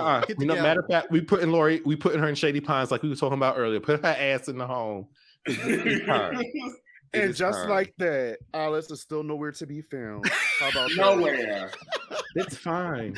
This boy said she just doesn't like need that. the accolades and the trophies that the other men get. She don't need all of that. Just saying. She's still running around that diner. The people who know. That's all I gotta say. Oh my God. We all know the truth. We all know the truth. We all do know the truth. Yes, we do. My favorite thing that was mentioned so far was Night of the Demon. No, Demon Night, excuse me, with Jada. Demon Night. Oh. I think that has a lot of value.